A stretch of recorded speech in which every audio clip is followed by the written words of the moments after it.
प्रदेश में बागवानी विकास की योजनाओं को धरातल पर लाए जाने के लिए सीएम धामी ने दिए निर्देश। कहा, योजनाओं के क्रियान्वयन में रखा जाए प्रदेश हित का ध्यान। सीएम पुष्कर सिंह धामी में आयोजित व्यापारी सम्मेलन में करेंगे प्रतिभाग। ऋषिकुल आयुर्वेद कॉलेज ऑडिटोरियम में आयोजित किया गया है कार्यक्रम। महान स्वतंत्रता संग्राम सेनानी आदिवासी नेता जननायक भगवान श्री बिरसा मुंडा की पुण्यतिथि आज है। सीएम धामी ने ट्वीट करके बिरसा मुंडा को किया नमन। राज्यपाल लेफ्टिनेंट जनरल गुरमीत ने राजभवन में अपनी नई वेबसाइट को किया लॉन्च। वेबसाइट में विचार एवं दृष्टि, राज्यपाल से संवाद जैसे कई खंड। पूर्व सीएम त्रिवेंद्र सिंह रावत द्वारा नाथुराम गोडसे को देशभक्त बताने पर कांग्रेस ने जताई आपत्ति। कांग्रेस का आरोप है कि बीजेपी पर कर रही है राष्ट्रपति को अपमानित। विधानसभा में महिला सशक्तिकरण एवं बाल विकास मंत्री रेखा आर्या ने ली समीक्षा बैठक। कहा, सभी आंगनबाड़ी केंद्रों को मिलेगी LCLPG कनेक्टिविटी। खबरों का सारथी। नमस्कार, स्वागत है आपका। आप देख रहे हैं खबर उत्तराखंड में। मैं हूं आपके साथ हारिस। सड़कों पर नमाज, मॉल में नमाज, ट्रेन में नमाज के बाद अब बीजेपी दफ्तर में विशेष समुदाय के लोग कलमा पढ़ते हुए नजर आ रहे हैं। मामला देहरादून में भाजपा महानगर कार्यालय का है, जहां पर कुछ लोग कलमा पढ़ते हुए नजर आ रहे हैं। सोशल मीडिया पर यह वीडियो काफी वायरल हो रहा है, जिसमें उत्तराखंड के राजनीतिक गलियारों में बवाल मचा दिया है। कुछ कार्यकर्ता वीडियो में बीजेपी महानगर कार्यालय में बैठे हैं और कुछ कलमा पढ़ते हुए नजर आए हैं। ये वीडियो भाजपा महानगर कार्यालय का बताया जा रहा है, जहां ये कलमा पढ़ी गई। बताया जा रहा है कि महानगर कार्यालय में अल्पसंख्यक मोर्चा के कार्यक्रम के दौरान ही मुस्लिम कार्यकर्ताओं ने कलमा पढ़ा। वहीं इस मामले पर राजनीति भी खूब हो रही है। कांग्रेस ने इस वीडियो को वायरल होने के बाद भाजपा पर जम करके हमला बोला है। कांग्रेस प्रवक्ता शीशपाल बिष्ट का कहना है कि तुष्टीकरण की राजनीति करने वाले भाजपा को इस वायरल वीडियो पर जवाब जरूर देना चाहिए, क्योंकि सड़कों पर नमाज पढ़ने को लेकर के बवाल उठाने वाली भाजपा के घर में कलमा पढ़ा जा रहा है।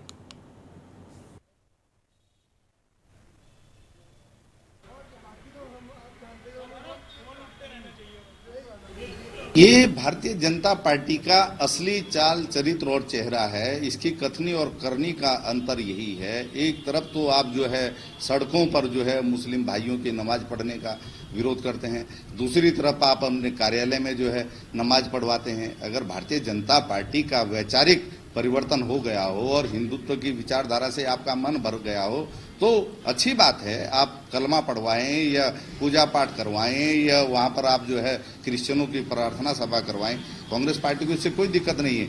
लेकिन आप जो है खुल करके अपने इस वीडियो को जो है मीडिया में जो और अपने ऑफिशियल पेज पर वायरल करें और स्पष्ट बताएं कि वास्तव में भारतीय जनता पार्टी की विचारधारा अब क्या है। देखिए, इसमें कहीं भी कोई ऐसी बात नहीं है जिससे आप असहज हो सकें। ये जो हमारा जो मोर्चा है वो अल्पसंख्यक मोर्चा ही है और अल्पसंख्यक मोर्चे के ही कार्यकर्ता वहाँ बैठे हैं, तो मुझे ये नहीं लगता है कि इसको अन्यथा लेना चाहिए। देखिए, कांग्रेस तो तुष्टीकरण की राजनीति करती है, समुदायों को बांटने की राजनीति करती है। आज तक जो कांग्रेस की राजनीति रही थी वो उसने समुदाय को बांटकर ही राजनीति करी थी, उनको डरा कर हमेशा रखती है। इसलिए वो जो डर का माहौल हमेशा बनाए रखना चाहते हैं। हम लोगों ने तो सबका साथ, सबका विकास और सबका सहयोग से हम आगे चलने वाले लोग हैं, इसलिए हम सबको साथ लेकर चल रहे हैं। तो उसमें भी उनको राजनीति में जरा रही तो आने दीजिए।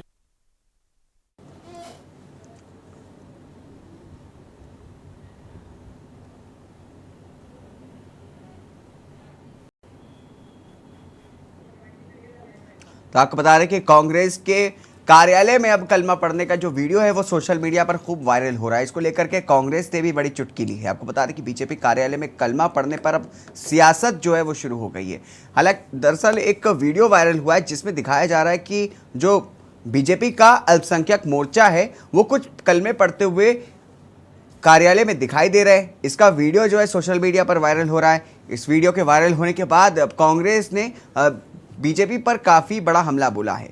बीजेपी कार्यालय में पढ़ा गया है कलमा, इसको लेकर के बीजेपी पर कई तंज कसे जा रहे हैं। दरअसल भाजपा जानी जाती है क्योंकि वो इसका विरोध करती है कि तमाम जगहों पर नमाज पढ़ने पर लेकर के भाजपा आए दिन विरोध करती हुई नजर आती है। अब उसके ही कार्यालय में कलमा पढ़ा जा रहा है। इसको लेकर के कांग्रेस ने हमला बोला है। आपको बता दें कि ये दरअसल ये एक मोर्चा है, अल्पसंख्यक मोर्चा, जिसमें तमाम जो मुस्लिम वर्ग हैं उनको शामिल किया जाता है भाजपा के पार्टी में। और इस दौरान एक कार्यक्रम के दौरान दिखाई दे रहा है एक वीडियो में कि कलमा पढ़ते हुए दिखाई दे रहे हैं। इसको लेकर के अब सियासत जो है वो गर्मा गई है। बीजेपी कार्यालय में कलमा पढ़ते हुए नजर आ रहे हैं। कांग्रेस ने सरकार पर बड़ा हमला बोला है। इस पर बात करने के लिए हमारे ब्यूरो चीफ राजेश वर्मा हमारे साथ जुड़े, उनसे जानेंगे किस तरह से ये वीडियो वायरल हो रहा है, उसको लेकर के क्या कुछ बताना चाहेंगे। बिल्कुल, देखिए मैं बता दूं कि जिस तरीके से ये एक वीडियो जो है सोशल मीडिया पे बड़ी तेजी से वायरल हो रहा है, जिसको लेकर के भाजपा पे कई सवाल जो है वो विपक्षी दल साधने लगा है। उनका मानना है कि कहीं ना कहीं एक ओछी तरीके की राजनीति जो है वो भाजपा दोबारा से करने लगी है, क्योंकि उनको खतरा है कि आगामी 2024 के जो चुनाव आ रहे हैं उसमें एक बड़ा मत जो है वो अल्पसंख्यक समुदाय का है, जिसको साथ लेकर के चलना बेहद जरूरी है। और यही वजह है कि जिस तरीके से ये वीडियो वायरल हुआ है, जिसमें तमाम जो मुस्लिम समुदाय के जो लोग हैं वो भाजपा के जो महानगर कार्यालय है उसमें उपस्थित थे, और वहां पर जो है इन्होंने कलमा जो है वहां पर पढ़ा गया। और इसमें लेकर के देखिए भाजपा की तरफ से जो टिप्पणी जो आ रही है उसमें ये साफ है कि भाजपा जो है वो तमाम दलों को, तमाम जो समुदाय के लोग हैं उन लोगों को एक साथ लेकर के चलती है। और यही वजह है कि सभी लोगों को का नारा जो है वो जब से प्रधानमंत्री नरेंद्र मोदी बने हैं तब से वो लगातार जारी है देश भर में, सबका साथ और सबका विकास। तो इसी चीजों को लेकर के भाजपा का ये मानना है कि भले ही विपक्षी दल कोई कुछ भी कहता रहे, उन्हें कोई इस बात से फर्क नहीं पड़ता, क्योंकि उनका काम है राजनीति करना और राजनीति के इस तरीके के बोल बोलना। लेकिन भाजपा का जो प्रोपेगेंडा है वो यही है कि आगामी 2024 के चुनाव है उसको लेकर के भी एक बड़ी रणनीति जो है वो तैयार की जा रही है। और मुझे लगता है कि देखिए लगातार जिस तरीके से कहीं ना कहीं कभी हम देखते थे कि अभी वायरल वीडियो में कहीं कोई सड़क पर ही नमाज पढ़ता था, तो कहीं किसी जो है कॉम्प्लेक्स में या कहीं पर भी नमाज पढ़ लेता था। तो अब जो है वो कहीं ना कहीं अब जो बाहर की तरफ सड़कों पे अमूमन देखा करते थे और उस पर वीडियो वायरल होता था, और तमाम ऐसे ही दल जो है वो कहीं ना कहीं इस पे राजनीति भी करते थे और कहीं ना कहीं सवाल खड़े करते थे। लेकिन आज जिस तरीके से वीडियो तेजी से वायरल हो रहा है, तो कहीं ना कहीं विपक्षी दलों को एक जो है सरकार को घेरने का एक मौका मिल चुका है। और उनका यही मानना है कि आगामी 24 को लेकर के अब जो है कहीं ना कहीं एक ओछी राजनीति जो है वो कहीं ना कहीं भाजपा करने जा रही है। तो कुल मिलाकर के देखिए ये एक राजनीति के लिए खासतौर से इस समय की राजनीति का जो माहौल बन रहा है उसको लेकर के एक बड़ी राजनीति में हलचल हो चुकी है, क्योंकि अभी तक अमूमन हम लोगों ने देखा था कि इस तरीके की तस्वीरें जो है वो खासतौर से नहीं देखने को मिली, और वो भी भाजपा के अपने कार्यालय को लेकर के। हालांकि जो हमारे सूत्र बता रहे हैं इसको लेकर के भी केंद्र से यानी कि भाजपा से राज्य संगठन से जो है वो जवाब तलब किया गया है। आखिरकार इस तरीके की क्या ये कहानी हुई, क्या इस तरीके का प्रोग्राम जो है वो जो है कार्यालय में रखा गया। तो ये ऐसे कई अनगिनत सवाल है जिनको लेकर के अब राजनीतिक माहौल जरूर गर्म है। लेकिन तब सभी पार्टियां जो है वो दावा कर रही हैं कि अब जो है वो विपक्षी दल खासतौर से ये दावा कर रहे हैं कि अब जो है भाजपा अपनी ओछी राजनीति पे उतर आई है। जी हाँ राजेश, जैसा कि आपने बताया कि भाजपा जो है वो अब सबका साथ सबका विकास की बात करती है एक तरफ, तो वही दूसरी तरफ वो विपक्ष पर हमला करती है ये कहकर कि विपक्ष जो है जो अल्पसंख्यक तुष्टीकरण है वो करता है। अब भाजपा जो है इसको कैसे डिफेंड करेगी?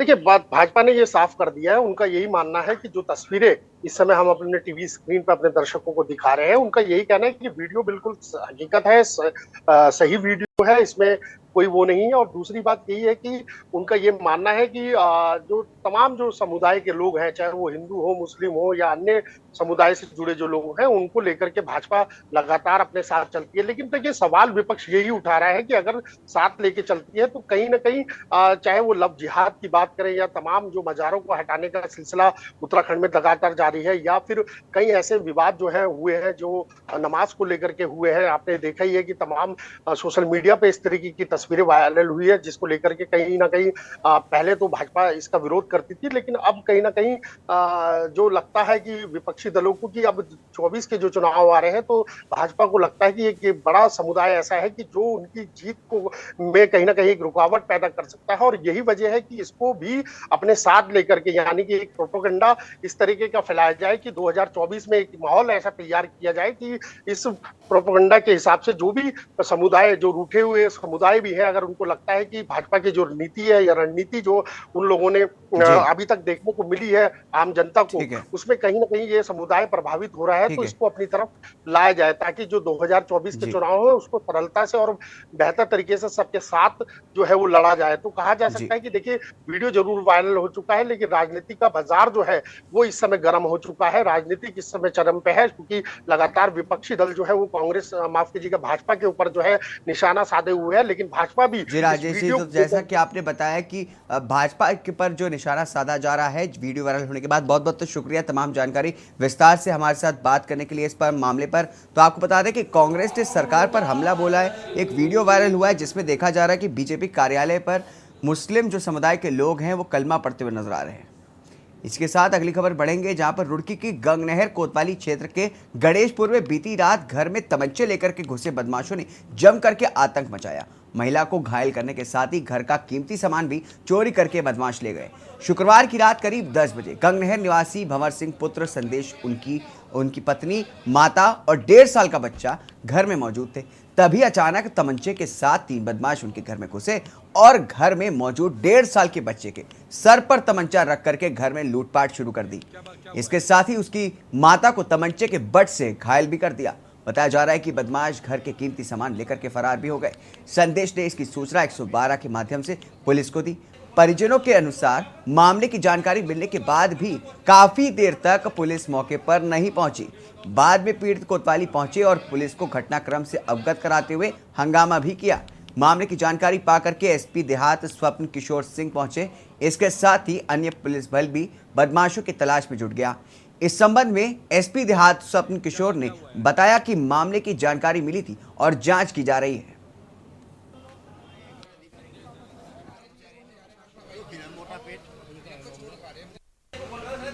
सूचना मिली है जिसमें कि एक घर में कुछ लोगों के द्वारा घुसकर घटनाकारी की गई है। सूचना पर अभी कार्रवाई अमल में लाई जा रही है, साथी संकलन किए जा रहे हैं। ये क्या घटना है, उनके द्वारा 100 नंबर की सूचना दिए जाने की बात कही जा रही है। 100 नंबर की सूचना मंदिर के पास में, और मैं तो पढ़ाई कर रहा था अंदर, और मम्मी बाहर बैठी थी। बच्चे को लगा ना, मेरा लड़का है जो 1 साल में, तो अचानक वो तेज तेज चिल्लाई बहुत। मम्मी ना चिल्लाने के बाद आई तो मैं बाहर आया। जब मुझे पता लगा सारा मामला, तो तीनों के पास हथियार थे, 3 लड़के थे, और लूटपाट भी करके ले गए। और मम्मी का भी उन्होंने यहाँ पर मारी। बच्चे को छीन ले, क्या करा? बच्चों को आगे मार देंगे, बच्चे का भी लगाए। और 100 नंबर पर फोन करा, तो 100 नंबर पर फोन करने के बाद भी कोई कार्रवाई नहीं हुई। 1.5-2 घंटे हो गए, पुलिस आई नहीं। मैंने कहा कि गोली मार दी हमारे यहाँ पर, और कोई पुलिस नहीं आई। और बिजली भी जब भी भागी, लाइट भी भगाई। तो मुझे ऐसा लग रहा है बिजली वाले भी कुछ मामला ऐसा हो कि फोन करा, और पैदल ही आए, पैदल ही निकल गए।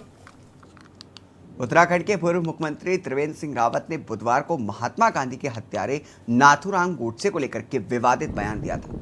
पूर्व मुख्यमंत्री त्रिवेंद्र सिंह रावत के बयान को लेकर के बीजेपी प्रदेश अध्यक्ष महेंद्र भट्ट ने कहा कि त्रिवेंद्र सिंह रावत हमारे वरिष्ठ नेता है, लेकिन उनका ये बयान किस परिप्रेक्ष्य में है ये वो भी बता पाएंगे। त्रिवेंद्र सिंह रावत ने जब मेरी मुलाकात होगी तब मैं उनसे ज़रूर उनसे इस बयान के बारे में पूछूंगा कि उन्होंने ये बयान किस भाव से दिया है।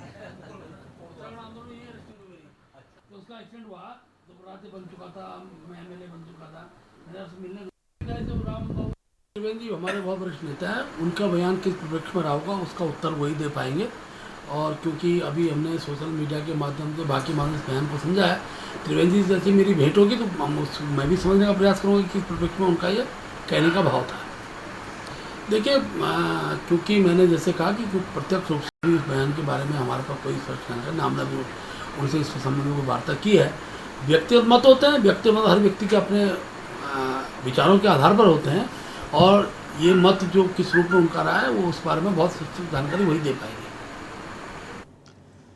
वहीं थाना राजपुर अंतर्गत ग्रेट वैल्यू होटल से दिलाराम चौक की तरफ जाती एक स्विफ्ट कार चालक को अचानक ही हार्ट अटैक आ गया।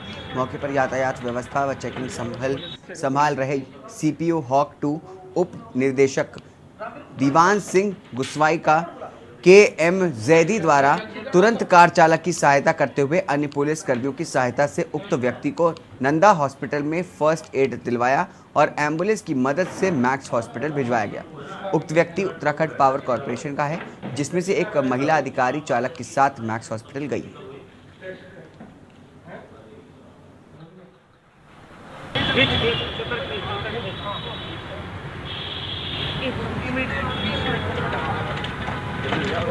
चेकअप कर लीजिए।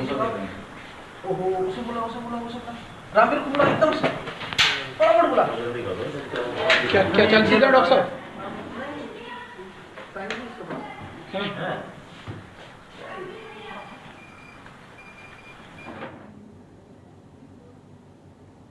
रुकेंगे छोटे से ब्रेक के लिए, ब्रेक के बाद जल्द हाजिर होंगे। आप देख रहे हैं के न्यूज, खबरों का सारथी। ब्रेक के बाद स्वागत है आपका। उत्तराखंड की महिला सशक्तिकरण एवं बाल विकास मंत्री रेखा आर्य ने हर जिले में महिला कामकाजी हॉस्टल बनाने के निर्देश दिए हैं। साथ ही 100% आंगनबाड़ी केंद्रों को LPG कनेक्शन देने को कहा है। देहरादून स्थित विधानसभा में विभागीय समीक्षा बैठक में मंत्री रेखा आर्य ने ये निर्देश दिए कि उन्होंने कहा कि टेक होम राशन और आंगनबाड़ी केंद्रों के किराए का बकाया भुगतान फरवरी महीने तक पूरा कर दिया गया है। फिर भी कहीं ना कहीं किसी वजह से भुगतान नहीं हुआ है तो अधिकारी शीघ्र भुगतान करना सुनिश्चित करें। उन्होंने कहा कि आंगनबाड़ी केंद्रों को मॉडल के तौर पर विकसित किए जाने का प्रस्ताव तैयार किया जाएगा। वहीं LPG कनेक्शन से वंचित 12,000 से अधिक आंगनबाड़ी केंद्रों को जल्द गैस कनेक्शन दिया जाएगा। साथ ही सभी जिलों में कामकाजी महिलाओं की संख्या को देखते हुए हॉस्टल भी बनाए जाएं, जहां घर से दूर रहते हुए काम करने वाली महिलाओं को सुरक्षित आवास मिल सकेगा। और स्वयं विभागीय मंत्री होने के नाते तो हम सब लोगों ने अपने अपने स्तर से जो है हर एक व्यक्ति से 2-2 आंगनबाड़ी केंद्र और उससे बड़ा 3, उससे बड़े स्तर का कोई अधिकारी है वो 4, इस प्रकार से निर्धारण कर लिया गया है। और आने वाले समय में हम ऐसे मॉडल आंगनबाड़ी केंद्र को हम लोग डेवलप करेंगे, जिसमें जिस प्रकार की भी आवश्यकता होगी तो गोद लेने वाला व्यक्ति या गोद लेने वाला वह अधिकारी या जनप्रतिनिधि उसको ठीक करने का काम करेगा।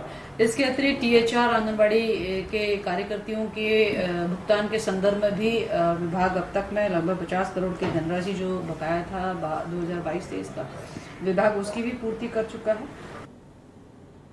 पूर्व CM त्रिवेंद्र सिंह रावत द्वारा महात्मा गांधी के हत्यारे नाथूराम गोडसे को देशभक्त करार दिए जाने पर कांग्रेस ने आपत्ति जताई है।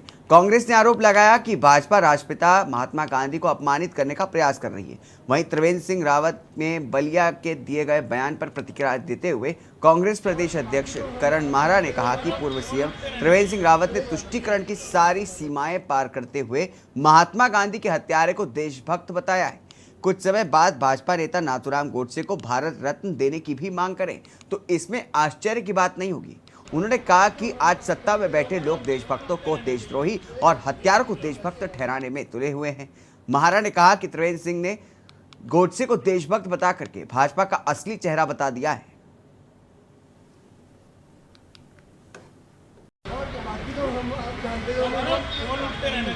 इन्वेस्टर्स समिट जो त्रिवेंद्र जी ने किया था उसमें कुछ आए भी और कुछ नहीं भी आए, वो कोशिश थी और ये हर मुख्यमंत्री अपने यहाँ कोशिश करता है। राज्यपाल लेफ्टिनेंट जनरल गुरमीत सिंह ने राजभवन में अपनी नई वेबसाइट को लॉन्च किया। वेबसाइट पे विचार एवं दृष्टि, राज्यपाल से संवाद और सामाजिक पहल सहित कई खंड हैं।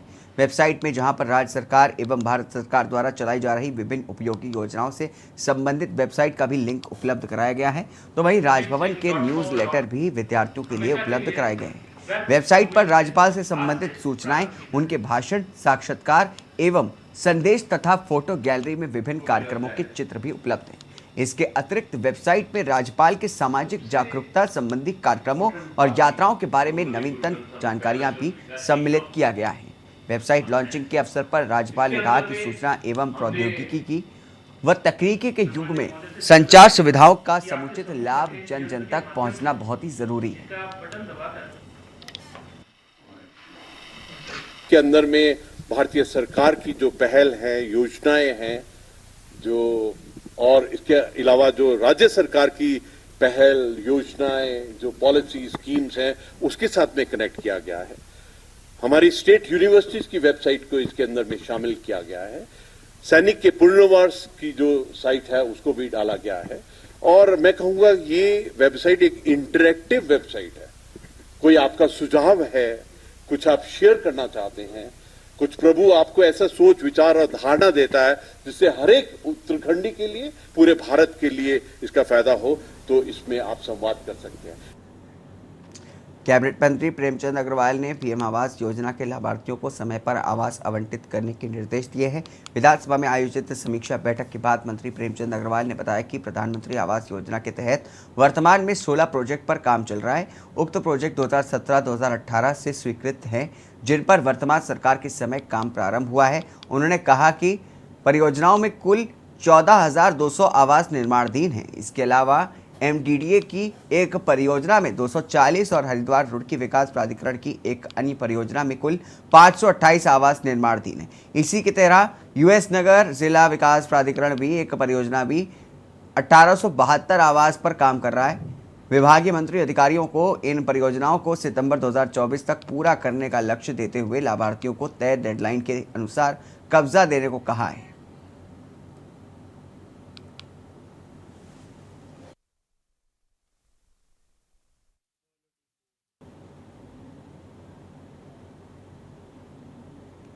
कांग्रेस के वरिष्ठ उपाध्यक्ष सूर्यकांत धस्माना ने कहा कि त्रिवेंद्र सिंह रावत ने गोडसे पर जो बयान दिया है वो आरएसएस व भाजपा की नीति सिद्धांत से जुड़ा बयान है।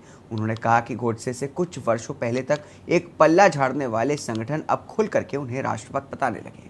धस्माना ने कहा कि त्रिवेंद्र सिंह जैसा बयान कुछ समय पहले ही साध्वी प्रज्ञा ठाकुर ने भी दिया था। इससे साफ है कि ये बयान सोची समझी रणनीति का हिस्सा है। आरएसएस का, भारतीय जनता पार्टी का जो, देखिए, महात्मा गांधी के बारे में और गोडसे के बारे में आरएसएस का, भारतीय जनता पार्टी का जो विचार है वो जग जाहिर है। वो अपनी सुविधा के अनुसार गोडसे का महिमा मंडन, अपनी सुविधा के अनुसार गांधी जी को महान बताना, ये वो करते रहते हैं। ये दोहरा चेहरा, दोहरा चरित्र भारतीय जनता पार्टी का है और मैं समझता हूं कि इसके बारे में किसी को कोई शक शुबा होना नहीं चाहिए। ये बीजेपी की लाइन है, ये आरएसएस की लाइन है, जिसको वो अपनी सुविधा अनुसार इस्तेमाल करते हैं। देखिए, महात्मा गांधी के बारे में और गोडसे के बारे में आरएसएस का, भारतीय जनता पार्टी, भाजपा को देहात क्षेत्र में मजबूत किए जाने को लेकर के भाजपा ने रुड़की जिला कार्यालय खोलने की तैयारी शुरू कर दी है। जिला कार्यालय रुड़की का शिलान्यास करने के लिए सीएम धामी ने जिला कार्यालय का भूमि पूजन कार्यक्रम में पहुंच करके शिलान्यास किया। भूमि पूजन में हरिद्वार सांसद, रुड़की विधायक सहित भाजपा के दिग्गज नेता भी कार्यक्रम में पहुंचे। मंगलौर क्षेत्र में भाजपा ने जिला कार्यालय रुड़की का शिलान्यास किया। कार्यक्रम में पहुंचे मुख्यमंत्री पुष्कर सिंह धामी ने कहा कि भारतीय जनता पार्टी दुनिया की सबसे बड़ी पार्टी बन गई है। देश में भाजपा सरकार के विकास कार्य लगातार बढ़ रहे हैं। उत्तराखंड प्रदेश लगातार विकास की ओर बढ़ रहा है।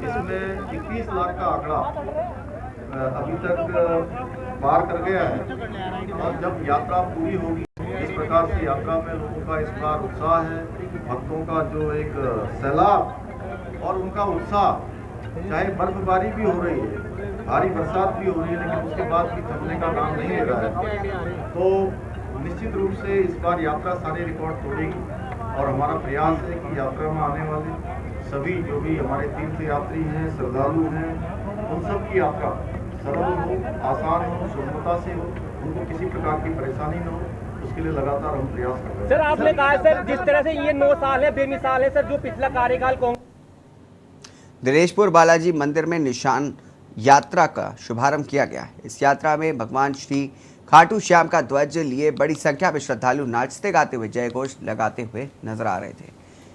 इस दौरान नगर के कई स्थानों पर यात्रा का भव्य स्वागत किया गया। तो वहीं आज श्याम बाबा का विशाल दरबार दिनेशपुर में लगाया गया है। आपको बता दें कि इस यात्रा में भगवान खाटू श्याम के दीवाने मधुर गीतों की धुन पर नाच रहे थे। उनके पीछे श्रद्धालु की भीड़ झंडा लिए चल रही थी। भगवान श्री खाटू श्याम के ध्वज को गाजे बाजे और जयकारों के साथ भक्तों ने नगर भ्रमण कराया गया है। वहीं क्षेत्र के गणमान्य लोगों ने इस ध्वज यात्रा में प्रतिभाग किया।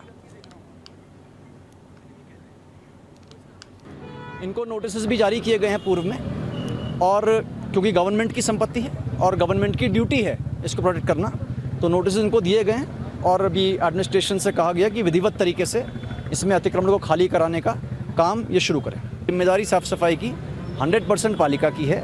टूरिस्ट यहाँ पे आ रहे हैं, उनका राइट है कि उनको साफ़ सुथरी जगह मिले। वो आज यहाँ पे नहीं मिली है और 2-3 बार चेतावनी के बाद भी नहीं मिली है। तो आज एक लिखित में एक शोकॉज नोटिस हमने यहाँ के ईओ को दिया है कि क्यों ना आप पे कार्रवाई की जाए और क्यों ना ये धनराशि एज अ दंड आपसे वसूली जाए। उसका जवाब अभी हम वेट करेंगे उस पर, फिर उसके बाद आगे उस पर डिसाइड करेंगे। इसी के साथ इस बुलेटिन में बस इतना ही। दीजिए इजाज़त, नमस्कार।